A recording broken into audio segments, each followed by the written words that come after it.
تتعلم من وين هذه؟ هو النماذج نتاع الفرق نجح الكل كيف ما قال حبيبي تبدا هكاك. حتى تاريخ المسرح التونسي المسرح الجديد بداوا بجروب. جروبات بعد. واهم حاجه في الحاجه هذه انا بحكم ما ننش تقريب معناها من ضحي الشماليه هذه ما تصورش قداش فرحان انا وعبد القادر خاطر قبل تتذكر معناها عندنا 8 دور ثقافه تقريبا 8 ولا 9 في الضاحيه الشماليه معناها حق الواد والكرم الغربي والشرقي وعنزه غوال والبحر الازرق وقمر طويل.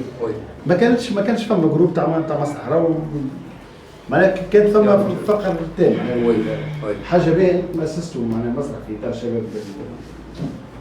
الشباب الكرم الشرقي الغربي والحاجه الاخرى على الفنيه مع الموسيقى والضوء وكل هم خدموا في السبيل تاع جروب تاع مع بعض.